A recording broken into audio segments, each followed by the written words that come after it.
Welcome to the Behind the Bits podcast. Your host, Scott Curtis, wants to learn everything he can about stand-up comedy and take you along for the ride. Scott and his guests talk serious about comedy in every episode. Behind the Bits will uncover knowledge from different perspectives on subjects such as writing and performing stand-up comedy, as well as booking shows and the comedy life. If you're thinking about becoming a stand-up comic, already in the comic game, or a comedy nerd, Behind the Bits is the show for you. Now, let's get Behind the Bits.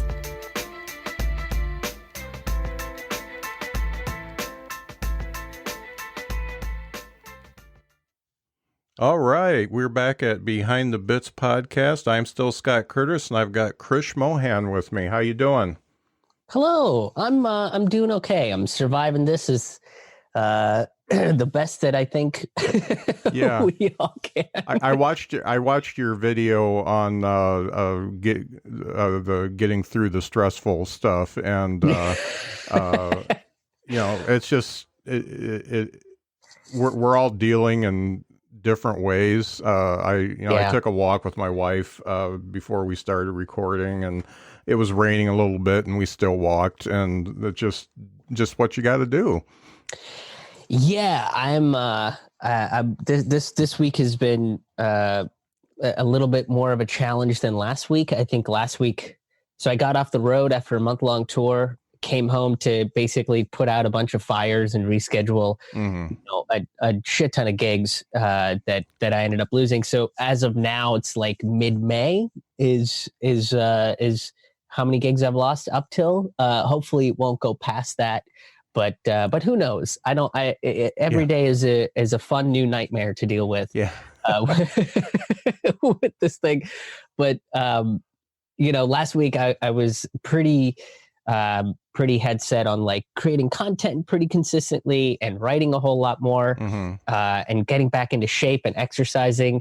And I think I just went too fast with it. So now my body is like, hey, we're done. Time to step back we're just gonna chill out. I mean, your brain's still gonna function at the speed that it does, but the body's done. So you can think about writing, but we're not gonna do it. So I feel like my body is mutinying against my brain. But I'm slowly getting back into it. We were talking off mic about dealing with allergies and sinus trouble. So I'm getting through all of that crap. That's the Travazole. Zyzol's been my savior, so it's great. I gotta also do a shout out to Zach Funk while we're here, since you're wearing his T-shirt. I am wearing his T-shirt, and he introduced us, so that's cool. You were actually on the panel podcast that we did, and that's been just we did that on I think like 12th. A week ago. I think we did it on the 12th. Yeah. No, we did it on the 16th. 16th. Yeah. So it's been 10 days. And right when we did that was when things were shutting down for normal people, but most comics and other performers already had stuff canceling, almost everything canceled. So now we're at a point where everything's canceled and nothing's going on. So non-essential. Anything that's not essential is the buzzword that everybody's thrown around now. And it's I wonder what things are actually essential. I think in Indiana they're keeping the liquor stores open, so I'm happy about that. I think it was my sister that said they tried to close the liquor stores in Denver, and everybody like freaked out and like bum rushed the liquor store. And if you ever wanted to wonder whether America did have a drinking problem or not, I think we nailed the answer on that. I think we figured it out. It's yes. I think as a country, America needs to go through a 12-step program. I was, my wife and I were watching the news this morning, and I was really surprised that only now this was as of this morning, 28 states had a shelter in place implemented. And I just turned to my wife and I said, there's 50 states still, right? And so, we're just a little bit better than half, and that's not good. I know Alabama hasn't done any restrictions yet. On like closing on business, places on business. The schools are closed, but business is my son's fiance is works for a bank, and they're still operating. They're looking on a contingency plan and just doing drive-through, but she's still working, and my son he can do his work from home, so he's working from home. Yeah, I really don't know how to feel about it, because every day it's like something new and different comes up. And my sister's into sciences. She does a lot of biochemistry and virology and stuff. That's her field of study, and she teaches at a university in Maryland. And she and I were talking about, like what's the best thing to do in this situation. Like, what is this thing? What are the challenges that people in the scientific community are looking at? And really, it's the 2-week waiting period to find out whether these symptoms are what it is. And we do have tests, and I think America needs to get over a little bit of its hubris and its pride and be like, yeah, we're fine. You can say we're great or whatever, but sometimes greatness means taking fucking help from other people. Yeah. like there's tests in place but you should probably take a look into. But one of the things I was even thinking about was, and I haven't really been able to talk to her a whole lot, but there's this thing called herd immunity that I've started to do a little bit of research about. There's a independent journalist named Kim Iverson. She's brought this up on her live streams. Is this thing called herd immunity, which is basically like the people that are in the what is it called, the high risk groups, right? Your elderly folks, mostly your elderly folks and kids. You maybe don't expose them a whole lot. Tell them to kind of stay quarantined for a little while. And help them out. But the rest of us, everybody from 16 to 65, we just go about our regular day. And if we get infected with it, and it does spread around the way that it clearly has spread around, we get it, and our body builds antibodies and develops its own immune system to it, so that it just kind of, it's like natural selection takes hold. And once you feel like you get sick, just stay at home, let your body recover through it, and then go back out, and then you're resistant to the strain anyway. Right. Yeah. Rather than continuing to try to manipulate it in some way and try to create super bugs or anything. So that's the thing, is I don't know if this quarantine thing is particularly the best thing, or is this herd immunity idea particularly the best thing? The herd immunity thing kind of sounds mean, though, doesn't it? Just like, yeah, if the old people die, they lived a good life, right? They got a 401k or some shit. That's fine. So I know it sounds mean, but that's the thing, is every day there's always something new that we have to digest. And I've been when I heard about the herd immunity thing from Kim Iverson, I was like, okay, that's interesting. I don't think I've heard this too much before, but I've been so focused on what they're doing with this economic stimulus and how this thing has affected the economy, because you can only focus on one or two things at a time, and there just seems to be this overwhelming amount of news and information. And I have friends that I was texting during that first week where they were paying attention to all of it and being dragged in 12 different directions. And it's very overwhelming. So I tried to do my best in being let's talk about the economic stimulus. Let's talk about what the DOJ is doing. All of the other periphery stuff we can get to when we get to it. But some of the information that's coming out is speculative. It's conjecture. So, but it's just this constant noise of information coming out there. And I 100% get the irony of somebody that has decided to do hour plus videos every single day. I get the irony of my statement. But even me doing that, I'm trying to like boil it down and focus on like, specific topics at a time. But it's crazy. Well, and it's not,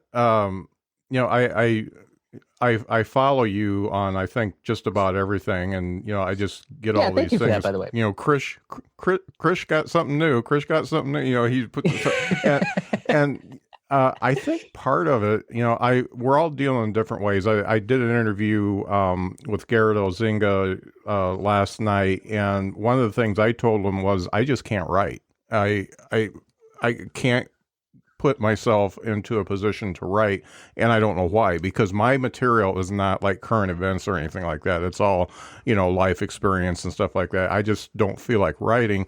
I am going absolutely mad trying to get people to talk to on the podcast and actually connecting with somebody other than, fortunately, my wife and I have a great relationship. We don't hate each other.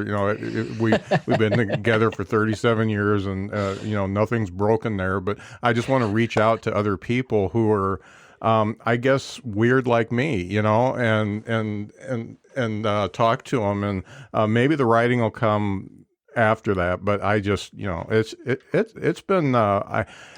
You don't realize, you have to step back and look at yourself and be pretty self-aware to understand how it's affecting you. That's one of the things I did, because I was really watching too much news, and I was going the angle of exactly what you talked about, which was, is this quarantine the best thing to do? Because I heard the same thing, and they didn't mention the herd thing, but they said, okay, we don't have a vaccine. We're probably not going to have a vaccine for at least months.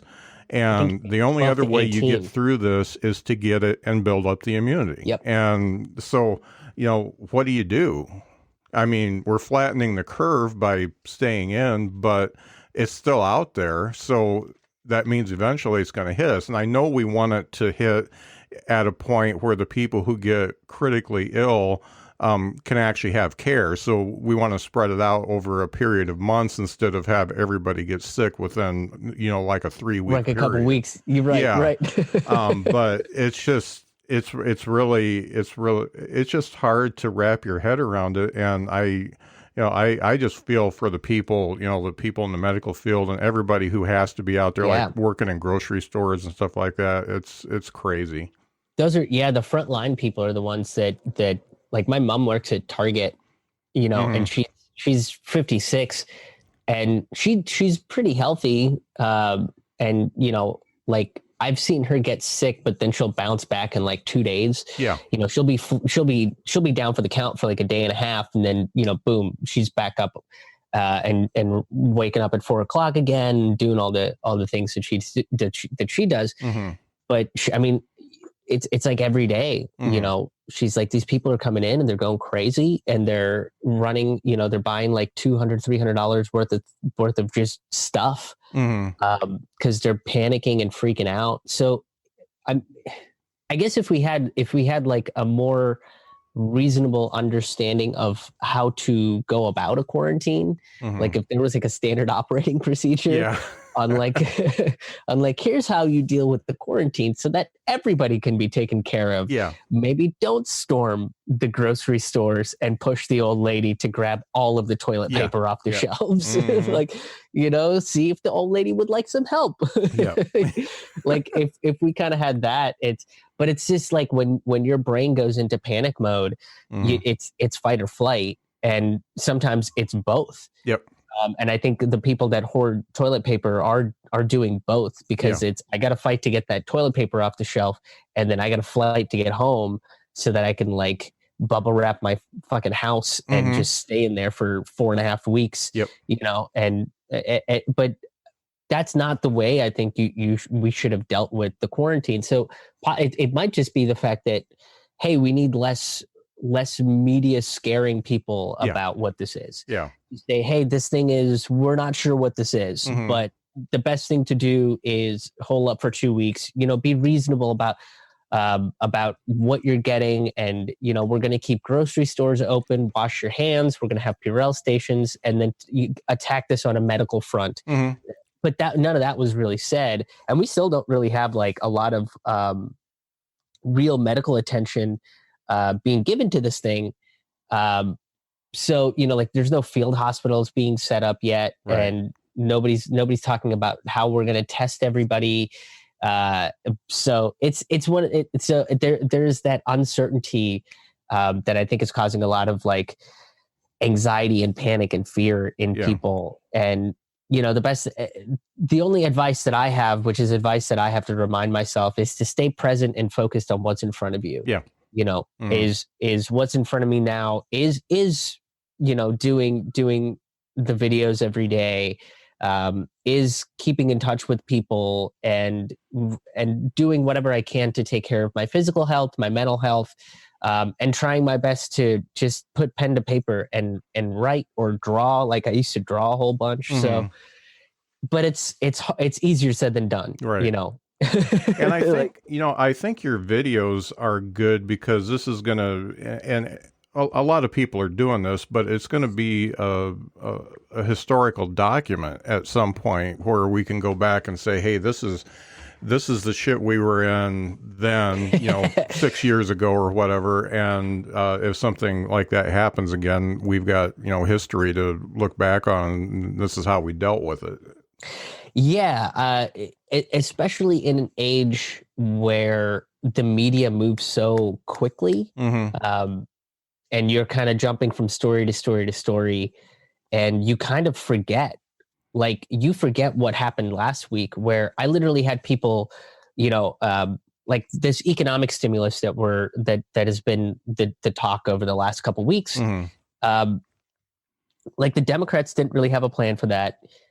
Tulsi Gabbard and Andrew Yang brought up that emergency UBI.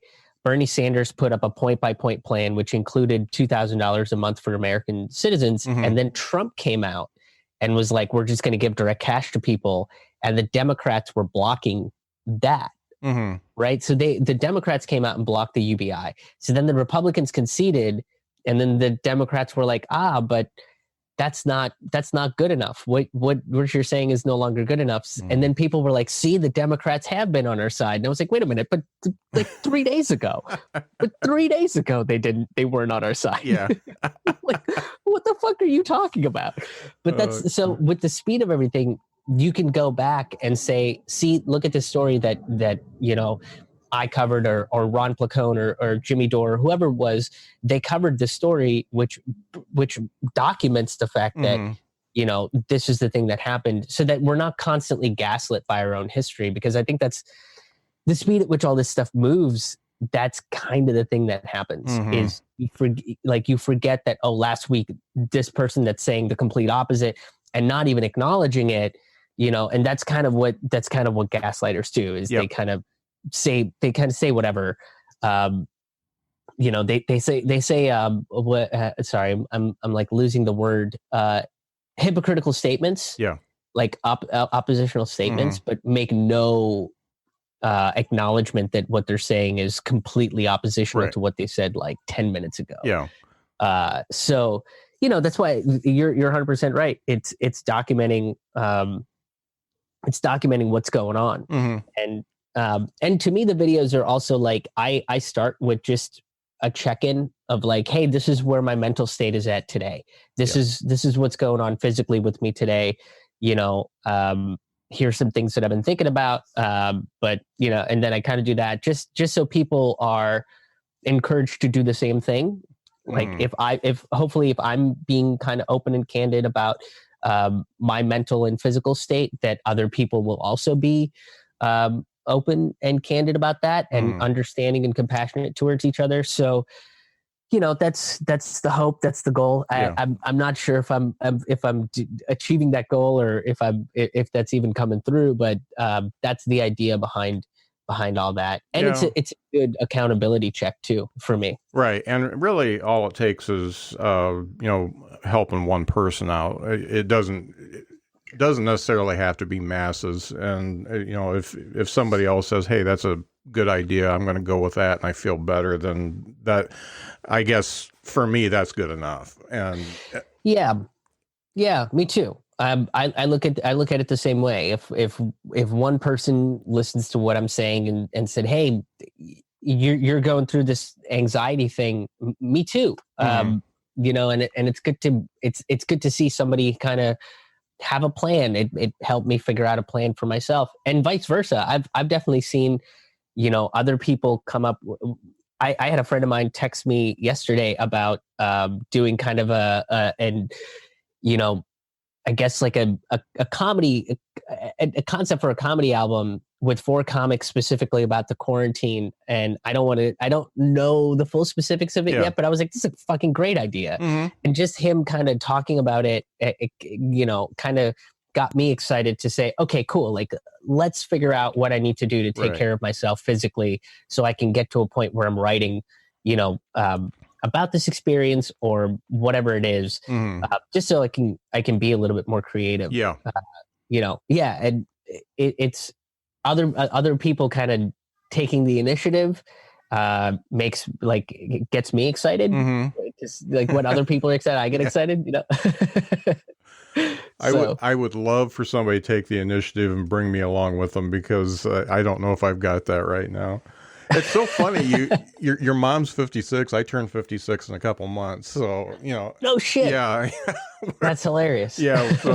So we're definitely a few generations apart. And I think it's funny, because, I'm right at the tail end of being a baby boomer. So I'm an okay boomer. And, I've really, my personal comedy is like super PG related, like a Ray Romano type thing. I talk about family and stuff like that. But I've got a whole alter ego stuff written that is just geared towards just lambasting the boomers, my people. And I've tried to insert some of that stuff into my nicey stuff, and it doesn't work there, because I'm totally switching gears and saying, hey, guess what, we screwed everything up. And but I've got it. So, maybe someday I'll become a social warrior like you, and become a totally different comic. But I would love to, I've probably, if I put it all together, I've maybe got 15 or 20 minutes of that stuff, but I could do more. I definitely, I'm watching from the inside out, and I can see everything we did wrong and everything I did wrong. So, so maybe someday, I don't know. Man, that was a hard transition for me. Because I kind of did similar stuff. Is when I started when I was 16, and a lot of what I was doing was like talking about growing up in an immigrant family, and oh, look how weird immigrant moms are, and then like just talking about weird, awkward stuff, just more personal stuff. And then I started shifting. I think in my early 20s, I wanted to like really talk about like ideas and social issues and philosophy and stuff on stage, because I was really like very influenced by Bill Hicks and George Carlin at that point, and Richard Pryor, and these were the people that were like, to me, the echelon of doing comedy. And it took me a really long time. I think I was like 26, 27 when I really took, because I basically decided I'm going to abandon all of the old forms of comedy that I was doing and just shift into this long form idea-based comedy. And really the person that encouraged me to do that was Stuart Huff. I don't know if you know who Stuart Huff is. I've got notes. I made notes before we talked, comparing you to. Oh, this is funny.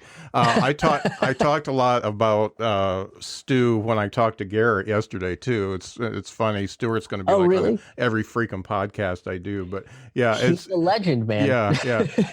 Let me tell you my notes, because the funny thing is, I was listening to your stuff and his stuff like in the same sitting, and so I made made these notes. I said, Stuart Huff asked, why are we like this? And Krish says, we are like this and we need to change. And that's cool. Yeah, that's the notes I took, because he comes from a very broad philosophical perspective. And you are a little bit like, hey, this is stupid. We need to stop doing it. We need to stop shitting on Native Americans and stuff like that. So it's really funny how both of you attack it. You're a little bit more in the face, and Stu is a little bit more silly about it, saying, oh, the arc is weird and stuff like that. And it was funny. I made those notes when I was, because for some reason I listened to both of you at the same time, and that's what I got. Well, Stuart is responsible for me writing the way that I am now. Like, it's all his fault. Yeah. That's great.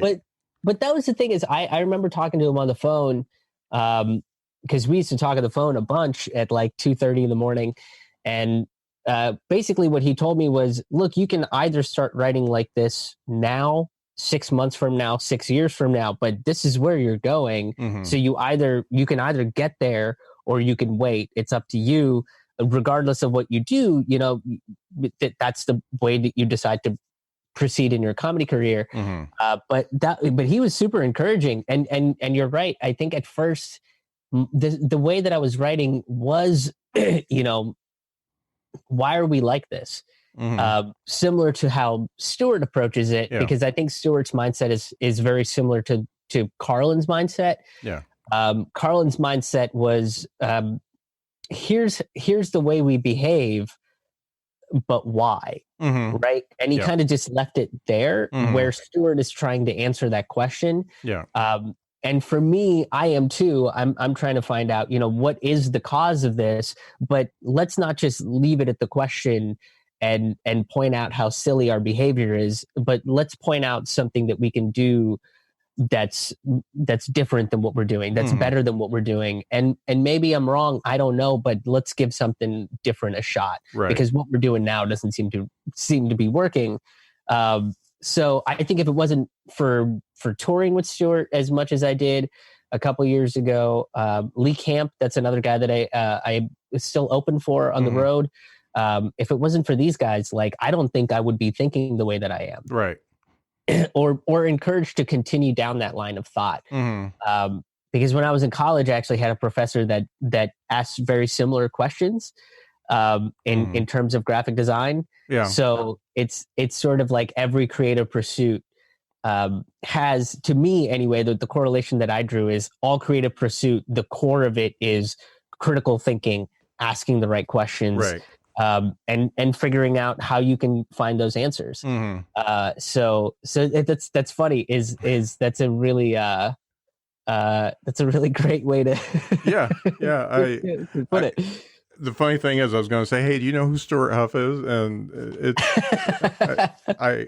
this is just perfect. So I love him, and he really inspired me to start writing my alternate ego stuff too. And that's maybe someday, but he actually, I tried to get him on the panel we did for the COVID-19 thing, and he was driving at the time. He said yeah, he said all my stuff's canceled, but I don't know where he was. He was pretty far from home, and he said, I'm driving home. I can't do it. I got to get home. Yeah, I wouldn't be surprised if he was like up either way down south or somewhere in the Midwest. Which is at least a 10 or 12 hour drive for him to get back to Georgia. And he had been in Michigan not too long ago. He had done a pretty lengthy stint all the way up and down Michigan just a few weeks ago too. Oh, yeah. Okay. Yeah, that does make sense, because that's one of the things that Stuart and I would always talk about, is that the only reason that either of us would want to be famous is so that we wouldn't have to go into like the frigid cold areas in the winter.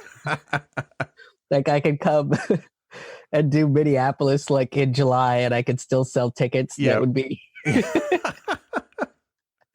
That's the dream, Scott. That's the dream. Yeah. It's Michigan is so funny though, because they get regular comedy going in pretty small towns, and Yeah. I was just astounded by that, because I went to I did a mic in Kalamazoo, and I did one in Grand Rapids, and I started looking, and little towns like Saugatuck and stuff like that have regular things going on, and that's really cool, because Indiana does not do well at that. Indiana is also interesting though, because I feel like it's like that whole Rust Belt area is so fascinating to me.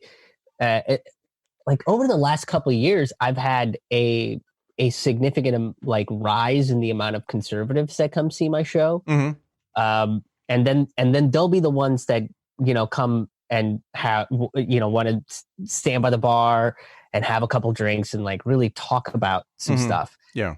Not like the people that kind of line up exactly with what I'm saying on stage don't.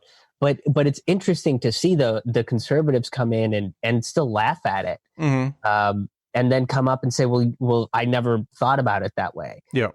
That's I've never heard anybody put this argument in the context that you put it in. Right. And it's like, great, cool. Tell me how you have heard it. Talk to me about that. But Indiana, like Ohio, Indiana, Michigan, Kentucky, like all of these places, I've had way more conservatives come up and come up and talk to me about like, hey, we think differently, but we kind of believe the same things. Let's talk about where we kind of, where the road splits for us. And it's usually in like the execution of the plan. Mm-hmm. But even then it's like, it's so minor, like these are minor technical details. So there is something about that Rust Belt area where, once you kind of live there or once you kind of see it happen, you kind of realize like these political lines that we've drawn in the sand don't matter. No. Yeah. And I'm, I'm really happy that, a lot of conservatives are getting, for lack of a better term, more woke. It doesn't necessarily mean that they're going to change their viewpoint, but they're listening to other people. They're listening to people who think differently than them. And I appreciate that, because I was like super conservative for most of my life. And, I changed, fairly recently, within the last, 6 or 7 years. And, it was a very gradual change, just because, I started watching and learning about things, and I wouldn't consider myself to be a hard liberal or a hard conservative. I just more common sense. But, a lot of folks, a lot of, boomers especially, they just get so set in their ways, and it's really cool to see when they step out of that and say, hey, first of all, I can laugh at myself. And second, maybe these young people have some actually good ideas. Maybe they have a point here, Yeah. Well, or even I've had some people come up and say, hey, these were ideas that I remember listening to 30 years ago or 40 years ago. Mm-hmm. And I'm starting to think that they were onto something. Yeah. And it's like, great. Yes. Awesome.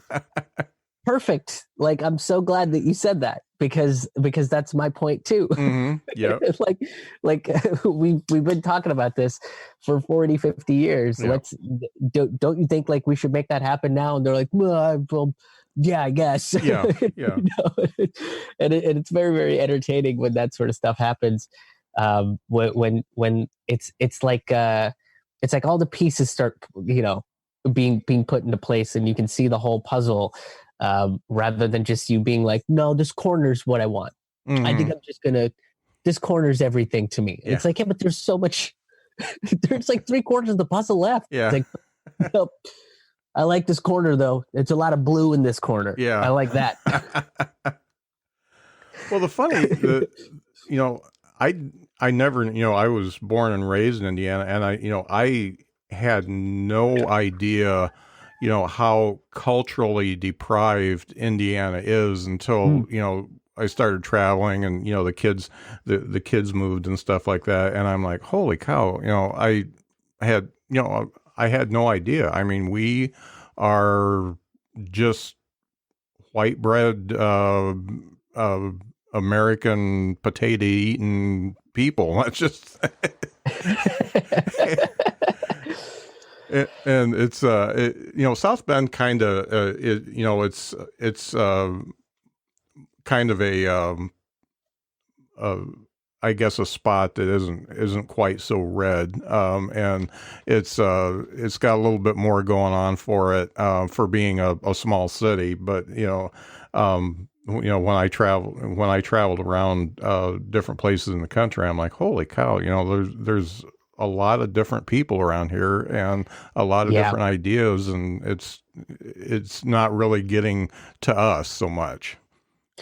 Yeah. There was I had to shelf this piece because it didn't fit into the album that's coming out soon, the show that I just wrapped up working on. But I was basically talking about that was by design. Is the country is so large that what you're talking about, the fact that we don't know how similar we really are, or like, oh man, I can't believe that, so much of this country is still stuck in racial divides based on how the cities are oriented and so on. It's like St. Louis has very similar problems in terms of, neighborhood segregation as Pittsburgh does.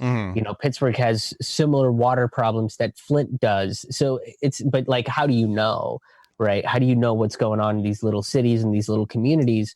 And that's done by design. Like Madison advocated for this country to just be enormous so that, like the working class people on a national level can't really come together and push back in a fully effective way. And that was Madison's, like he wrote that into the Federalist Papers and kind of advocated and pushed for it. And if you pay attention to history, like we've kind of nailed it.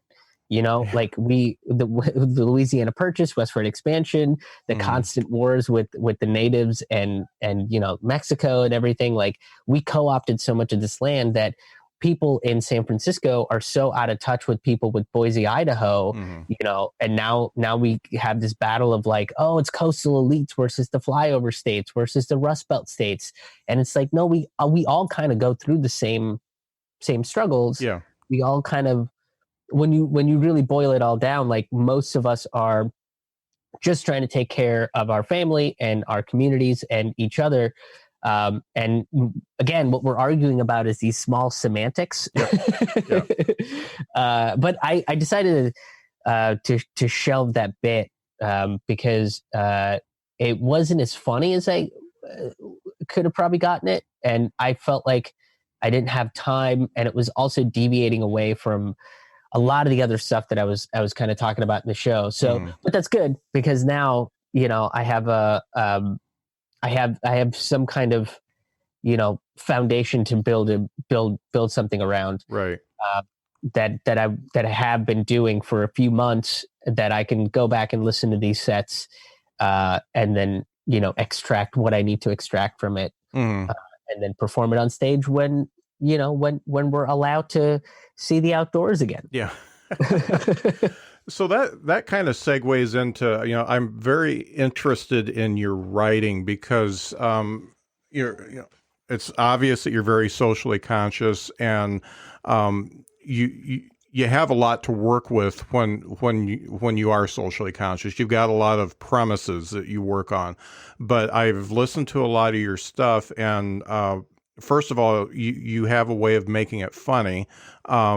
And second off, you have a way of not pissing off everybody. Everybody is, and I know I can guess that you probably pissed some people off, but anybody that's, like we talked about, a little bit woke or whatever, they get it. And so how do you take these premises and these ideas and make them funny enough that you get a laugh, and also able to get the story across without making everybody mad at you? First of all, thank you for saying that. That's very nice of you to say, and I appreciate it. I think for me, it's about presenting how absurd the status quo is. Mm-hmm. We talk. My sister points out that I'm an idealist. She'll constantly point that out every time we have a conversation about science or the economy or whatever it is. When we start getting into these deeper subjects, eventually, we're not mad at each other. We get frustrated, mm-hmm. Because the departure for us is she does not believe things are going to change, and I think that they should. Mm-hmm. And that's the major departure. Right.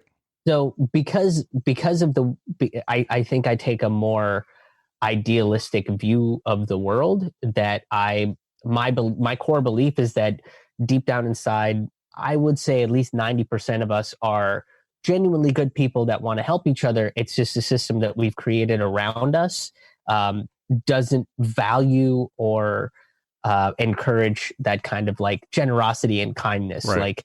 So to me, that system that doesn't encourage that, this thing that we think is the ideal society, this thing that we think is the ideal person, that's the target of my joke. Mm-hmm. This sort of backward system. And once I kind of figure that out and lock in on one little aspect of it, then I can point out how absurd it is. And then, like you pointed out, here's something different we can do. Here's how we can get to that ideal. And it might not be a piece of legislation. It might just be, you see somebody that needs some change to get on the bus and you give them that change. Mm-hmm. That's a huge paradigm shift to me.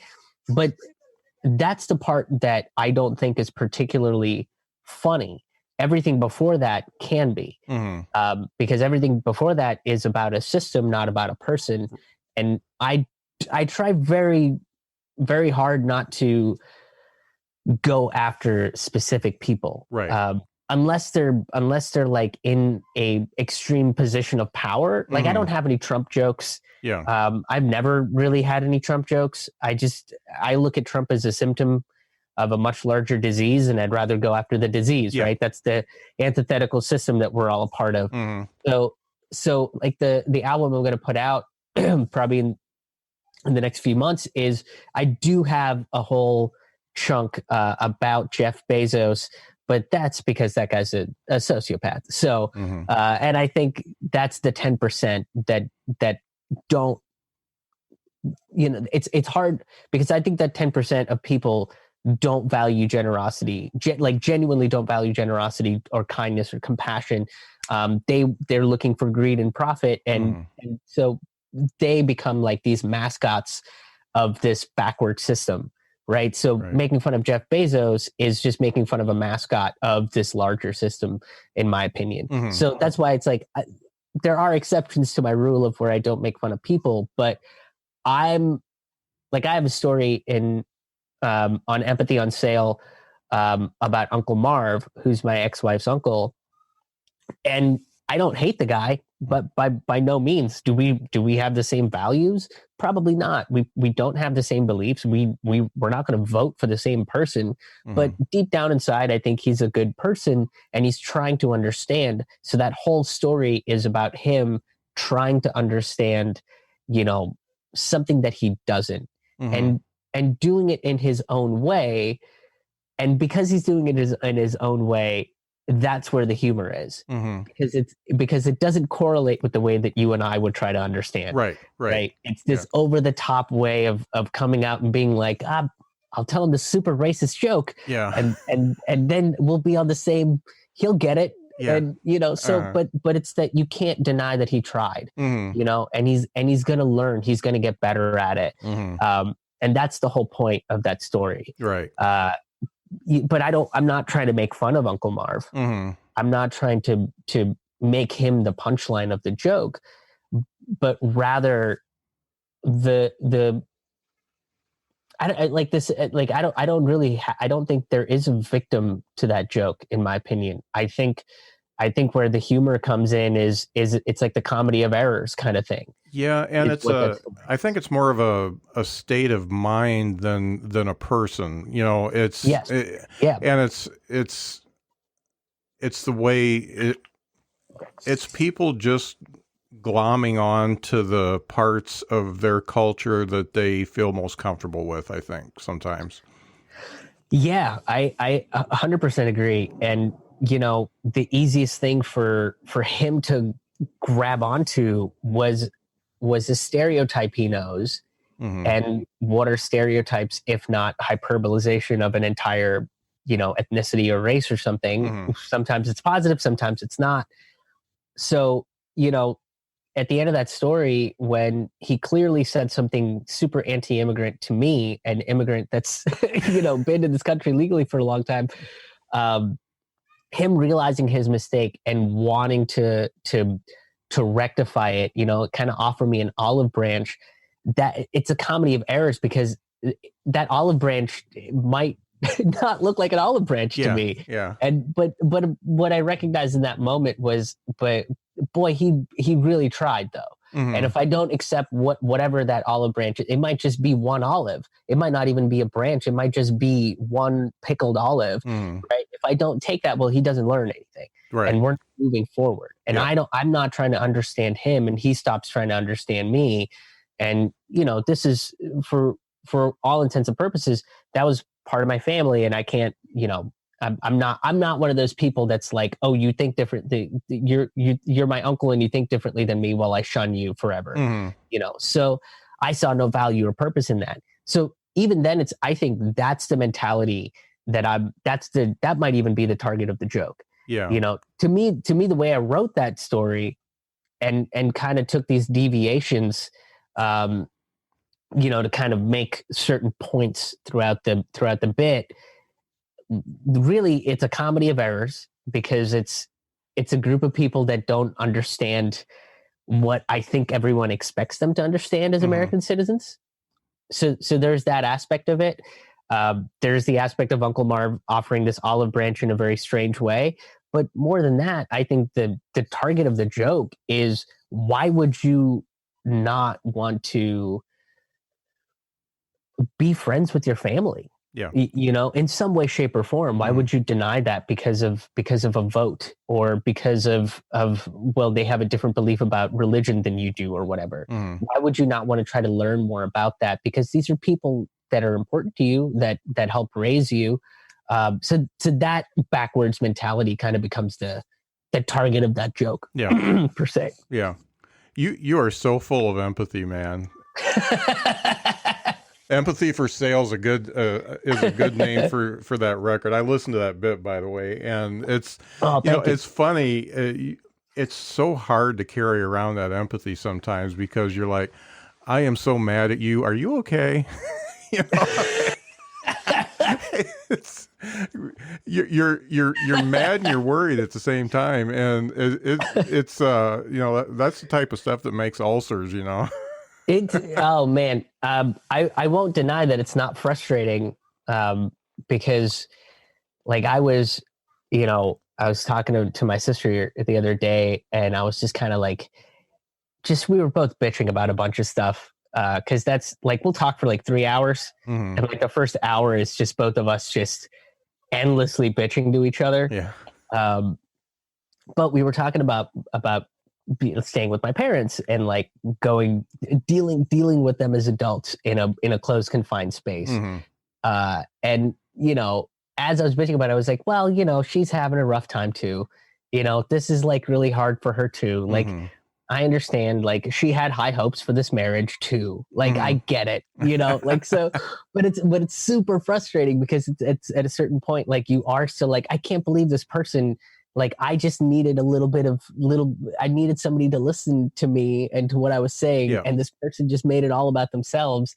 And it's like, oh, well, maybe maybe they didn't go through it. And so it's totally exhausting. Yeah, it is. Because you keep cycling back and forth. And then like, 20 minutes later, you're just like, I gotta shut myself in a room for just get away from humans for a while. Yeah. I think most empaths, I would say most empaths are probably introverts. I would agree with that. Yeah. And the funny thing is comics as a rule carry a lot of empathy. And they're almost all introverts. And it's funny. Most of the ones I have dealt with or worked with on a regular basis, we like to talk about either our sets, our bits, or really kind of complex ideas and stuff like that. We hate small talk. We don't we don't like to talk about the weather and stuff like that. We just want to get right into a good conversation. And if we can't do that, we just want to sit at a table by ourselves and write. Yeah. It's funny is like I don't get a chance to go to open mics as much. It's even before all of this craziness. Like I would what I started doing, and this was the aspect of open mics that I really missed, was going and sitting down and hanging out and bullshitting at a table, and like riffing or just like you were saying, like talking about comedy and talking about these complex ideas. And I remember, if I stepped outside for a minute and whoever I was standing around in a circle with, if somebody even was just like, it's a pretty good day, I'm just like, God damn it, we're not going to be friends. Yep. This isn't. This just isn't going to work. We're not going to go anywhere. It's like, yeah, it's a nice day, man. I got to go back inside. Yeah. But the person that's like, it's like, hey, who do you think came up with the idea of a street lamp? Yeah. It's like, oh, now we're on to something. Yeah. Let's figure this out. Who do you think it was? Do you think it was Joe's Street Lamps? See, that's got some teeth to it. You can. Yeah, there's that. Yeah, you now can do that. Yeah. And now we can riff on something. Yeah. It actually gets your brain working instead of talking about the day or traffic or whatever. That stuff just drives me crazy. Yeah, I never got every time somebody would talk to me about the weather, I would just be like, this could have been about anything. Yeah. You could have been like, I watched a great documentary about gorillas. Check this shit out. And I would be like, yeah, man, this is great. Yeah. Yeah. It's, and you have to find something common because we all tend to be, outliers too, in that we don't go with the flow. We're not into everything that everybody else is into at any particular time, and we're not into everything that each other's into. It's funny because most of the people that I'm with, I mean, they're into Star Wars, Dungeons and Dragons, and comic books. All the nerdy stuff. All three of those things, they don't mean a damn thing to me. I saw the first Star Wars movie in the theater when I was 13 or 14, and I was like, this sucks, and I never watched another one. And I've done bits about that, and let me tell you, the crowd turns on me so bad. But there are things we have in common, like trying to write a freaking joke, and trying to get a actual punchline and a good tag. So, those are the things we can talk about. Yeah, man. That's actually one of the ways that I try to make things relatable in these big ideas too, is like pop culture references. But that's also part of my personality is because I am a particularly nerdy person. Hence the shirt that I'm friends with Zach Funk. Like that's one of the first things that me and Zach connected on, was just how nerdy both of us are. And I think having those pop culture references helps take those like big weird ideas that maybe people don't think about every day and then ground them, just connect them to something, on this plane. Like the way that I think I described it to somebody was, some of these ideas they kind of live in the stratosphere. So they're not easily accessible by everybody. So what is the like, you have to build a rope to kind of throw and grab the idea, but it's still going to stay in the stratosphere. So what are you going to tie that rope down to? Yeah. And that rope might be Batman or whatever, like, or, like peacoats or something. It doesn't matter what it is, but it's just, once you tie it to something grounded, then you can pull the idea down and people can kind of see it for what it is and understand it a little bit more. But that's the thing is, what's so interesting to me about that is being an immigrant, like, and learning about pop culture in the United States. One, comedy helped me do that. So that's probably why I'm connected to making pop culture references in my act. But the other thing is, I think it's so interesting because I've had to immerse myself in some kind of pop culture, or I've always had an interest in some kind of pop art, pop culture type thing. And it's just like, you have no interest in it. It's so interesting to me. Yeah. I nothing. Yeah. Where I'm like, how do you not have an emotional attachment to Luke Skywalker and his dad? Yeah. No, sorry. I was reading Sherlock Holmes stories when all that stuff was going on. None of that stuff worked for me. I mean, there were nerds, and I was like way over that nerd line. I was so bookish and just totally into everything. Horror movies, I love horror movies. That's so it depends. It depends. Yeah.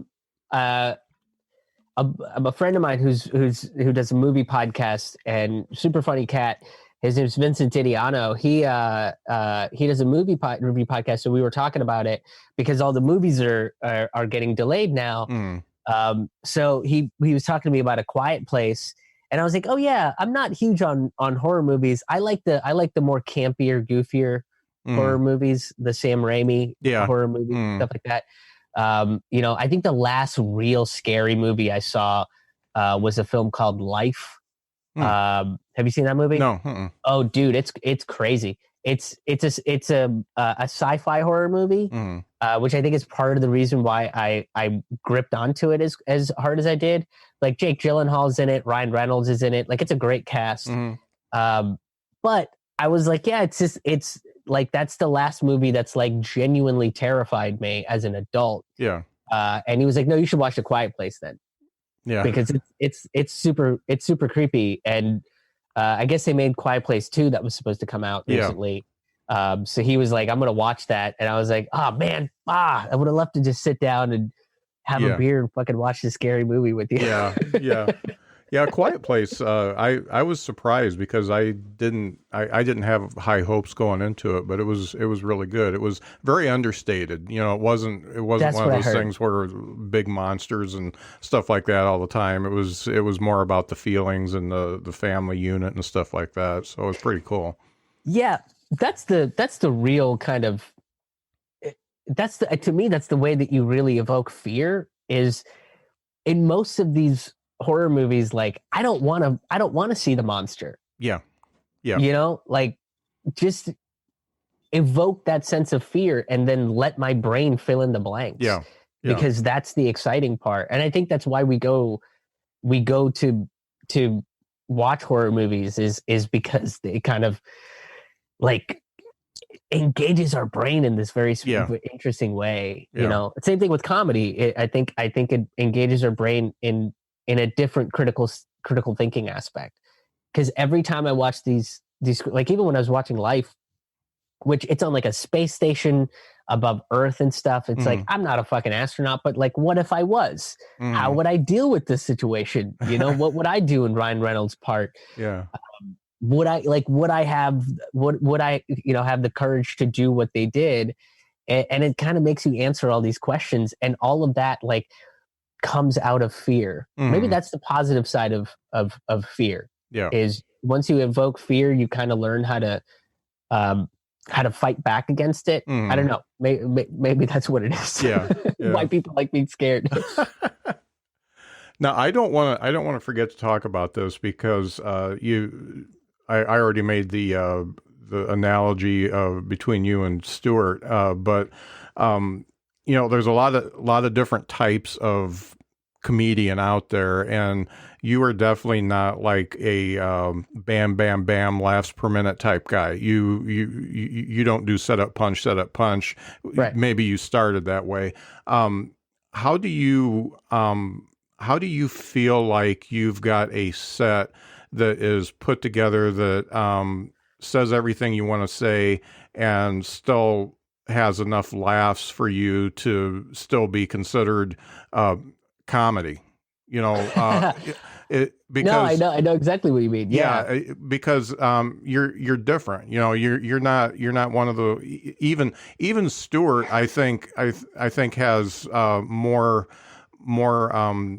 tags in his stuff than even you do. You do a lot of setup and more storytelling. So tell me, how do you do that in your writing process, and how do you know you've got something? I never know I have something till I get on stage and say it and listen to what the audience is reacting to. Because something that the writing process to that has changed, because I was, like you mentioned, I was set up punch for a while. I would do 1.5 to 2 minute jokes that had like 2 or 3 big pops in them, which I do think helps. Because when I get stuck in a story and it's like, oh man, there's like 3.5 minutes where I'm just telling what happened and there's no jokes in it, nothing even small, no tags or anything in it. I kind of have to go back to the basics of, well, what if I did a setup punch kind of thought process here? Okay, now I can put in 2 or 3 extra jokes in there. Sure, it makes the bit a little bit longer, but I think it keeps people engaged for a little while longer. So that's one of the ways that I've kind of been able to like hit those spots where it's very serious for a minute. I've also I think I've also started to veer into doing darker jokes, because some of the subject matter is darker, and instead of trying to lean away from that and trying to take this dark subject matter and make it, goofier or lighter, is if I lean into just making it darker or kind of amplifying how dark it is, the hyperbole is there. The silliness comes along with it, because I think once you kind of do that and people just go, oh, Jesus Christ, oh man, like you break the tension by taking it by amplifying the tension kind of thing, right? Like a fight fire with fire kind of a thing. So I've started to do that a little bit more, but when I write, the way that I've started writing now, because everything is so long form, nothing is pen to paper until I've done it on stage a few times. I come up with the ideas, like that Uncle Marv story. I was literally talking to my friend with my ex-wife in a parking lot in Atlanta, Georgia, and we were leaving to go do a gig in Augusta, and I was telling him the story, and he goes, man, this is like, you have to talk about this on stage because this is so ridiculous. It's so funny. And so I just went up and I told the story. So a lot of those, little side notes that I would take, trying to explain what a green card was and trying to go down, the citizenship process with my mom. None of that stuff was in there. I didn't really, that stuff came about later because I did it once or twice, and then I would listen back to the story and I would go, something's missing. Oh, I brought up my mom's citizenship. Let's talk about that. Let's talk about what that process was like. So then I can take a side deviation, and now I'm talking about the military industrial complex in the context of this oath ceremony, right? So once I do it a few times, I listen back to it, and then I basically transcribe what I wrote. And then from what I transcribe, I can sit there and say, well, this didn't really get a laugh. I could probably expand on this a little bit more because it's not very clear as to what I'm talking about. And then I'll edit it and then go back and redo it on stage a few more times, and then figure out, again, it's like listening to the audience. And people will come up to me after shows and say, hey, that story you told, what is, maybe mention what your uncle does, like maybe mention, like change your voice up a little bit, because I was very confused about who was talking. Oh, cool. That's a good note to add on. So I really have to pay attention to what the audience is saying and how the audience is reacting. Because if it's not going to be funny, I at least want it to be engaging, so that if there is a 2-3 minute point in the story or in this long, bit that I'm breaking down a particular idea, if there's 2-3 minutes in the middle where there isn't a lot of jokes and it is exposition and setup, I don't want it to be boring. I want you to at least be engaged in it. Right. So if somebody comes up to me and says, hey, you talked about this thing, man, you lost me on that. I really didn't think that was important. Okay, tell me why.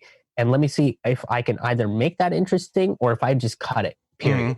It doesn't work out. So I try to do as much of listening to the audience as I possibly can.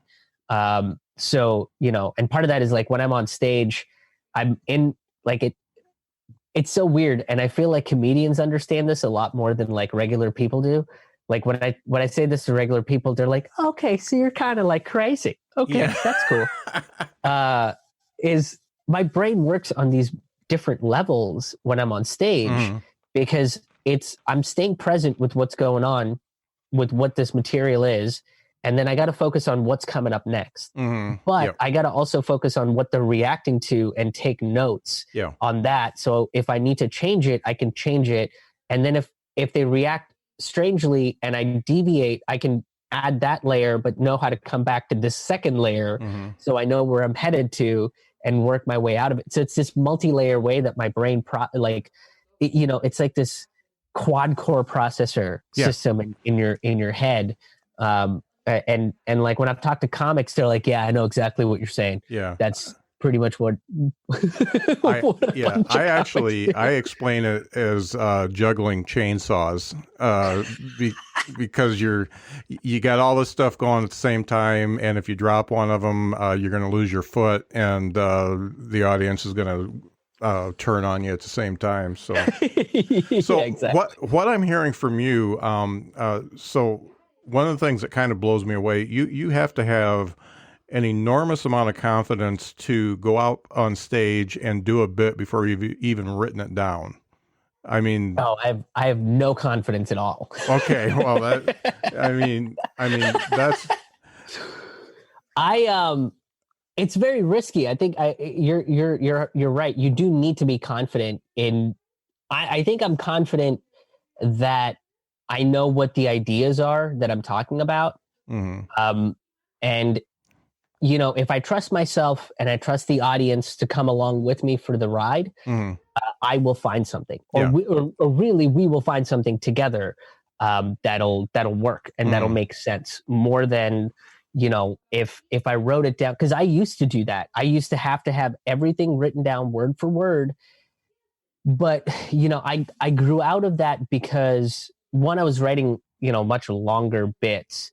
So trying to rehearse that, it didn't sound natural when I would get on stage to do it. Yeah. And two, if something ever went wrong and somebody said something or the audience reacted differently to a bit, it threw me off. That's a lot. It's much harder to pivot when you've got a very structured set that you have to stick to. Yeah. So I kind of learned, when I was like 23 or something, that, okay, I need to figure out how to be a little bit more flexible and stay true to myself rather than be locked in, because if anything deviates, like a friend of mine was like, man, what the fuck happened? And I was like, well, this guy, he said something and it's not, I didn't know how to get back into the fucking thing. And then I'm flustered on stage.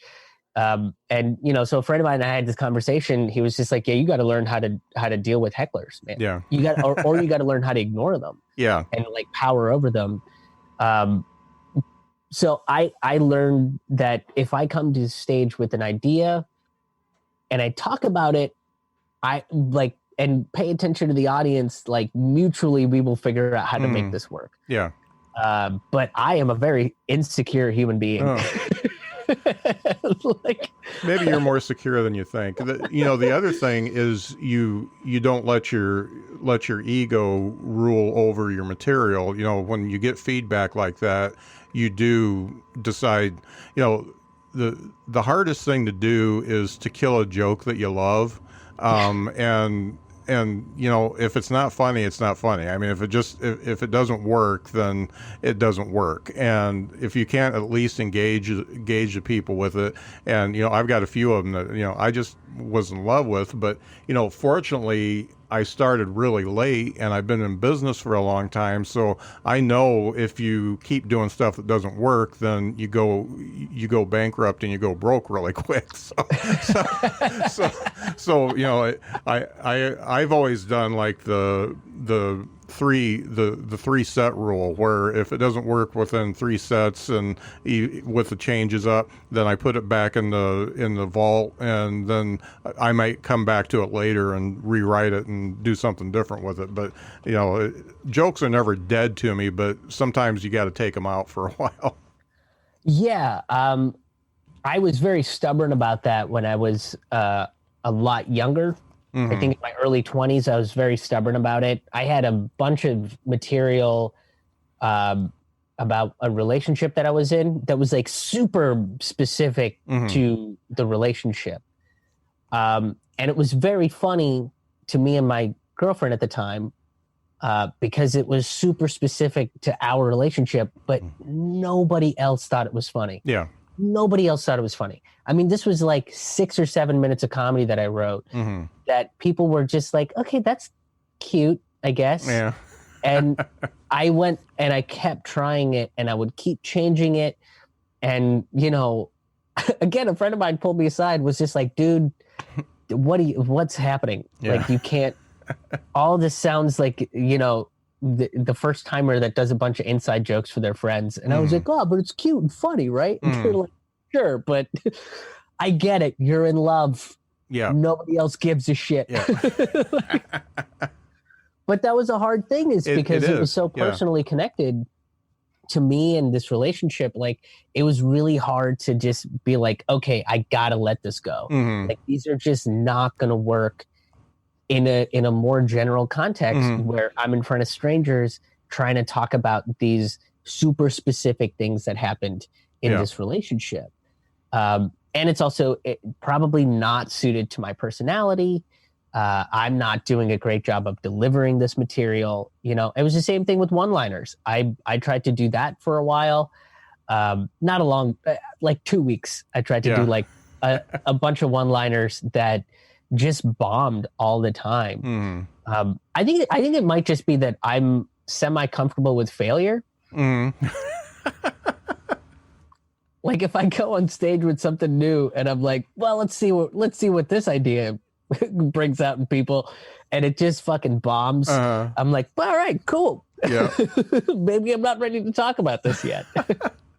That's great. And that's funny because, a lot of comics are like that. They're like, you know what? I love doing this so much that, even a shitty night on stage is still better than not going on stage. And, and you learn from it and change and grow, hopefully. Some folks don't. I've seen some comics that absolutely don't. But it's definitely, nobody understands it unless you do it. That's for sure. Yeah, I've always had more fun learning from failure than, like, that's when I want to be done with a show. Yeah, is when I can predict exactly where the laughs comes from. That's when I'm like, okay, we're approaching that point where this is becoming too predictable and it's not fun anymore. Yeah, because the whole process to me is fun. And like with Empathy on Sale, I tweaked that show till the very last day of the recording. So, you know, whatever's online is some of the last shows that I did for the recording, obviously. And, you know, I was still adding lines and changing some of the structure of the jokes to make them, you know, sound better, you know, editing some of them down and taking one or two little pieces out of them and stuff. Like, I was doing that till the very last minute. And once I did it, I was like, oh, cool. I was virtually able to predict where all the laughs were going to be, you know? And so now I feel at peace with this show. Now I feel like I've given this show like a nice little send off. Yeah. And that's kind of what I want to do with every show is I don't ever want to get fully comfortable with a show where I can get on stage and go, and here's the laughs, here's a groan, this will be an applause break. You know, I want to be surprised as much as the audience is, right? Because that's the excitement of a live show. Yeah, and that and knowing all that stuff or thinking you know that's a method of disengagement. You know, that's like, you know, you're totally into your set and you're working basically a rhythm, like, you know, more like a musical artist than a comic. And comedy and music, they have their similarities, but they're very different in the fact that it's a lot more interactive with a comic. Or some comics, no. Some comics are just going to barrel through that. They're gonna know where their punches are. They're gonna know where the groans, like you said, are, and the laughs, and they're just going to go right through it and be done. And some of them succeed at that. Absolutely. Yeah. And I'm not putting those comics down by any means. I'm not saying like that's the wrong form of comedy to do or anything. It's just that's never worked for me. Yeah. That's not what excites me about comedy. Right. That's not what excites me about being a performer. The uncertainty of certain things. Like, there were still points in the show, which, you know, all my recording dates got canned. So I basically took a couple of shows that went really, really well. And I'm kind of putting together an album through that. But even then, it's interesting listening back to these shows. There are certain bits where there are different points where you get this huge burst of laughter versus people going, oh my goodness, that's crazy that I never put that together. You know, so some of the reactions were a little bit different, which means that I reacted a little bit different. So but that's just me having fun with the show. And there's a lot of baggage attached to the show, which is part of the reason why I'm ready to just put it out there and work on something new. Yeah. Get a fresh perspective and a fresh start with this thing. So that's something I am looking forward to. I am looking forward to getting back on stage and working on a brand new show, working on new material. And like I said, some of it comes from that bank of older material that when I did them, they were fine jokes, they were fine ideas, but they weren't as funny as they could be. I don't think I was in the right headspace to find where that humor was in some of them. They just came off a little bit angry and ranty. So now that I've kind of had more time to think and let it run in the background of my head, I think I can come at it with a fresh approach. And kind of pulling that in to create this new show. I'm more excited about that because I don't know where the laughs are going to be. You know, right. So I'm going to have to go back and start paying attention to the crowd and engaging with them. Right. Because as much as comedy is an interactive monologue, right? I think any sort of an audience reaction is them engaging with the show. Yeah. So to me, really, comedy is a far more collaborative process than what people think it is. Because without the audience, like, it is an active art form. You know, a lot of people are doing these online open mics and these online comedy shows and everything, and that's amazing and that's great. And we should try to learn how to use this technology to benefit us. But there is something about a live show, something about the active participation of the audience in comedy that I think really makes this art form unique in its own sense. Mhm. So and it is collaborative. Like songwriters singer-songwriters and bands can't be like, all right, we got a verse and half a chorus. Through your reactions, we're gonna make the rest of it up. Like, everybody would be like, just play Freebird. Yeah. We're trying to get drunk. What are you doing? Yeah, I mean, musicians do play off the energy of an audience, but it's totally different other than that. I mean, that's really where the similarities end. One of the things I wanted to ask you, I see a lot of this. I see a lot of two types of comics, and I don't feel like I'm in a place where I can give advice or anything like that. But I see comics that they're super dirty. It's all sex, and I see comics that are starting out to have a particular point of view, like you do, and I see both of them. In both of those cases, not do very well because they don't know how to do it yet. And I've always, I listen to a lot of the old school people like Dreesen and stuff like that out there. And when you start out in comedy, the first thing you need to do is find out how to be funny. So if knowing what you know now and how you work now, do you think you could make that work when you first started out? Oh, absolutely not. Okay. Yeah. Oh, no way. If I tried to talk about, let's say, the prison industrial complex when I was 16 or 17, it would be a nightmare. Yeah. Because at that age, I don't think I fully had an understanding of who I was and what I believed in. Mm-hmm. So there are still clips of me from when I'm 16, 17 on YouTube, by the way. Yeah. That's still up there. And a lot of people are like, why don't you scrub that shit? Why don't you get rid of it? And I was like, one, I don't care. And two, it's a time capsule to see this is who I was at this age, and then now at 31, here's who I am at 31. Yeah. So to me, it's a time capsule to see that, but there's no way I had a full understanding of what the prison industrial complex was, how I really felt about the criminal justice system, because so much of my comedy comes from what I believe in.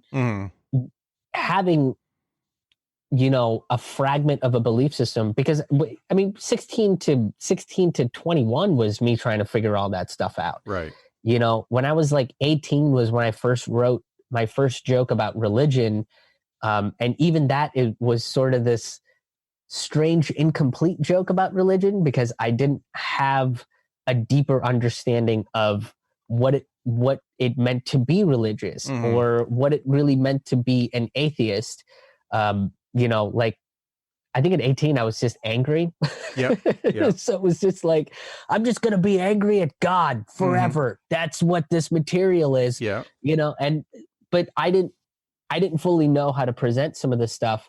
Like, one of the most successful bits that I had from my college days was a bit, it's like a 2 or 3 minute bit where I talked about going to mass as a non-Catholic, Catholic. Yeah, I think it was Catholic.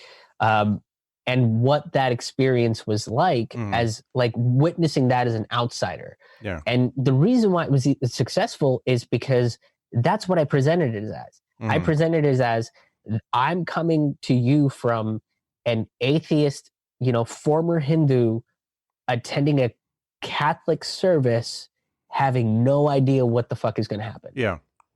And that was one of the more successful bits, because it wasn't me trying to talk about an idea that I didn't fully understand, or a belief system that I hadn't fully formed and really had experience with or thinking about. So I mean, that's really part of it, is if somebody wants to go out there and do this type of comedy, a lot of that is going to be predicated on, do you understand where you are as a person, and are you communicating that effectively? Yeah.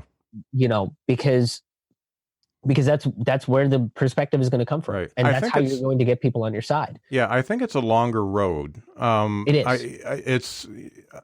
But I still believe you have to understand the mechanics of a joke and of a bit, and you need to practice doing that so that you're comfortable on stage and all that kind of stuff. But seeing people like you and Stu and like Bill Hicks, and watch Carlin, the way he progressed through the years. I mean, he was like a short-haired radio DJ that started doing one-liner comedy, and then he's hippy-dippy weatherman, and then he's super socially aware and talking about the world. Everybody remembers old Carlin.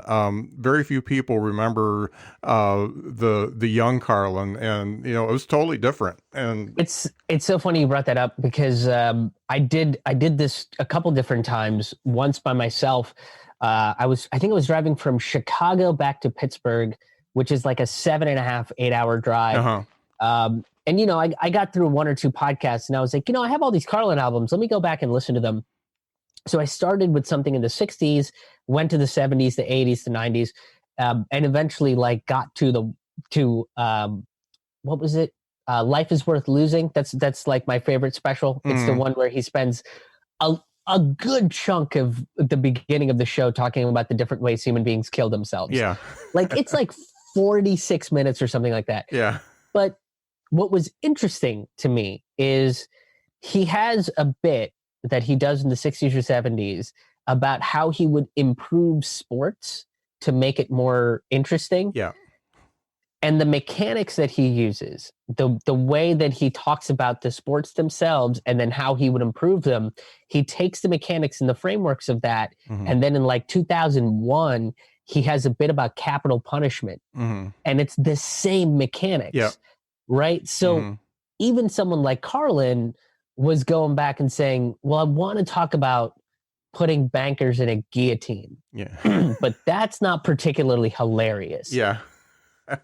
But if I talk about it in the same context of, speeding up golf to 3 times higher or whatever, maybe if I applied that same mechanics to the bankers and the guillotine bit, it would make it funny, because now I'm hyperbolizing, this capital punishment idea. So you have to learn how to write those jokes. You have to learn the mechanics of it. You have to learn setup punch. And then maybe figure out storytelling and seeing how setup punch applies in a long narrative format, until you can get to it is absolutely a harder road. And if you don't go through the right process of doing that, you can very easily just become, this ranty comic that doesn't know what the hell they're saying and doesn't have a point. And everybody's like, wait, weren't you talking about something about a stimulus, and now you're yelling about birds? What the fuck happened? Where did we, you have to learn how to organize those thoughts. And if you don't know how to do the basics, you're not going to get to that point. Because Carlin has, it's very meticulously organized. Oh yeah. And if you don't have that, none of it makes sense. Yeah. I don't think anybody, unless you've tried to do comedy or have done comedy, understands the enormity of his talent to put that stuff together. And he comes out there and makes it look effortless, and it's just it's amazing what he did. Yeah, and the other thing that people also have to realize is that's somebody that's had 30, 40 years in the business. Yeah. That's a long time. Yeah. That's a lot of experiences to draw from. Yeah. So when I watch somebody that's been doing comedy for 6 months or a year, 3 years, and they want to go up and, kind of try to be Carlin or try to be Bill Hicks, I'm like, come on, guys. You're like 22 years away from really nailing it. Yeah. I kind of feel that way sometimes. And that's the realization of I'm not ready to talk about the subject matter because I haven't processed my my beliefs or my emotions towards it. And that's you can kind of see that in Carlin. You can kind of see that in Hicks. Is they have learned how to channel their frustration and anger into coherent, logical thoughts. Right. Where the emotion is the underlying factor behind it. When you're 22 and you want to talk about the war in Iraq, like you're just going to go on stage and yell about it. Yeah. Right. Yeah. And with very few jokes, because you don't know the mechanics of writing a joke. Yeah. And then especially writing a joke about a very sensitive topic where other people's emotions are also going to be involved, you know? So my biggest advice to people that want to do like any sort of socially conscious comedy is take your time. You probably have a very long career ahead of you. Figure out who you are and figure out how to take that person and put them on stage.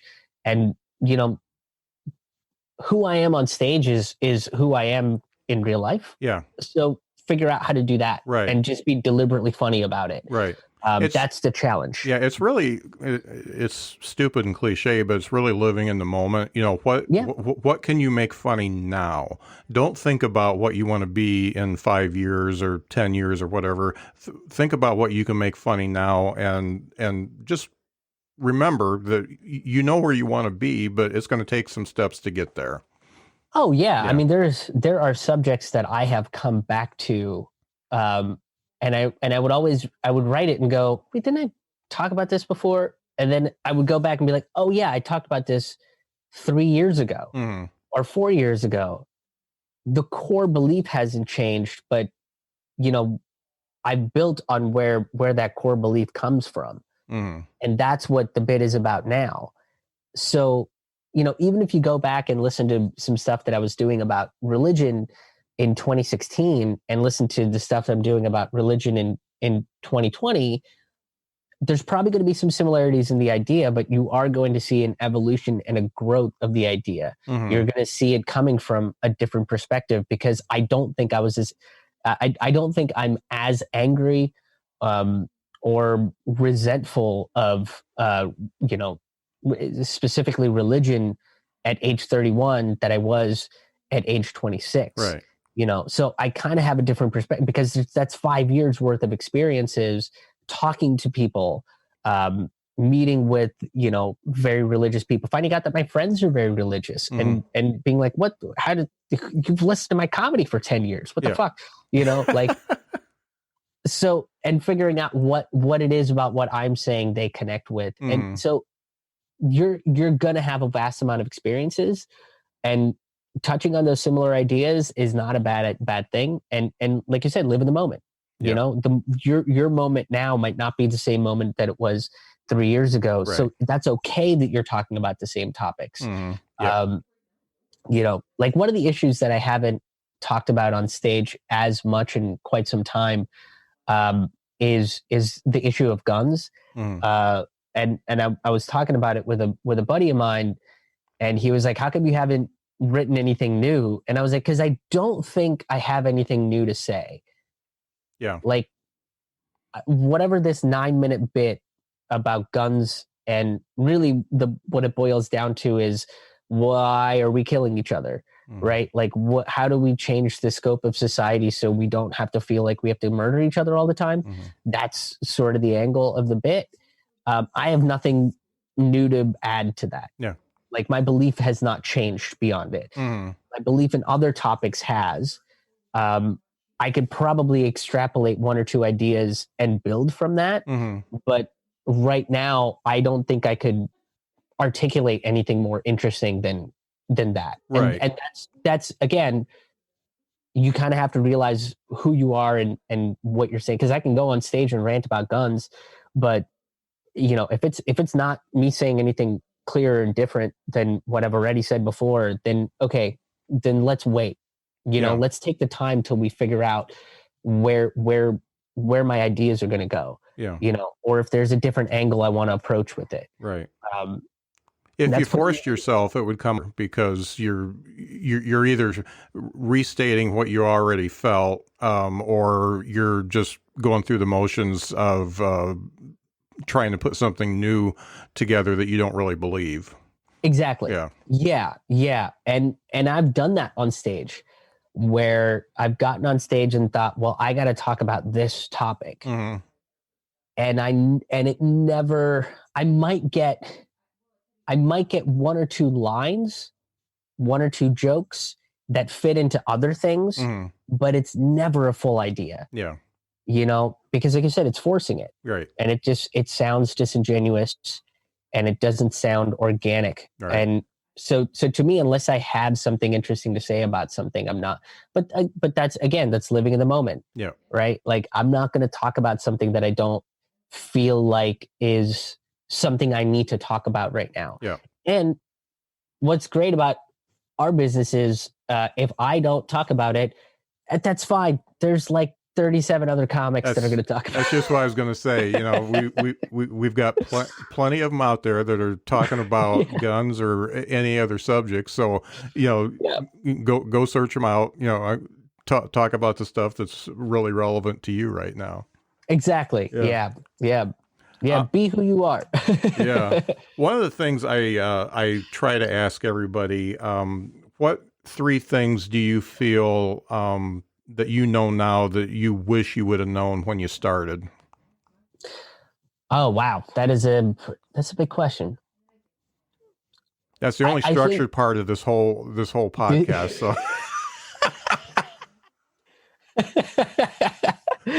I like it.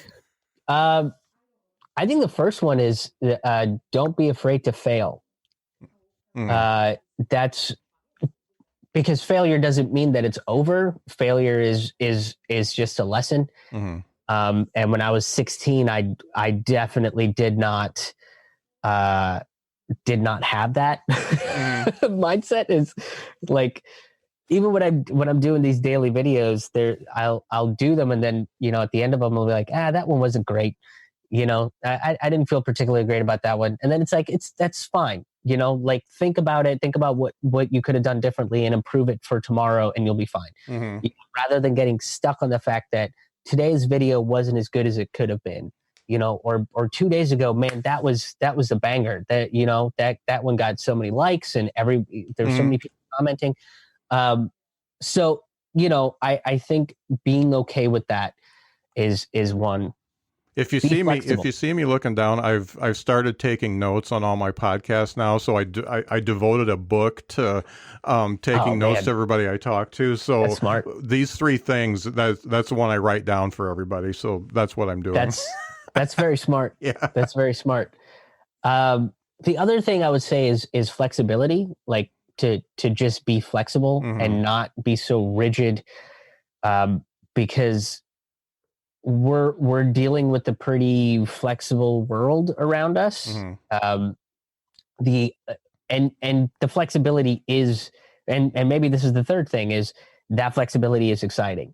Embrace the chaos, mm-hmm. you know, because that's what's going to keep live entertainment alive for, you know, the duration of our existence, is the fact that, like, you don't know what's coming next. Yeah. You know, like, that's the chaos of what's exciting. Mm-hmm. You know, there might be an audience member that throws a beer bottle at you. Holy shit. Yeah. Oh man, couldn't have seen that one coming. Yeah. Or, you know, like, this happened to me a few weeks ago, where it was a joke that I wrote for me, and it would seldom get a laugh, and it fucking crushed. It's the only time that it's ever crushed. Now I was like, what happened? Like, this joke never does this well. Uh-huh. You know, but it was exciting. So, but you know, so embrace that chaos. I think those are my 3 things: is don't be afraid to fail, be flexible, and embrace the chaos. That's great. Yeah. And those are different from don't be afraid to fail. I've heard that a couple times, but the other 2 I haven't heard. So, you know, you get something new every time. I love it. Yeah. Yeah. I love it.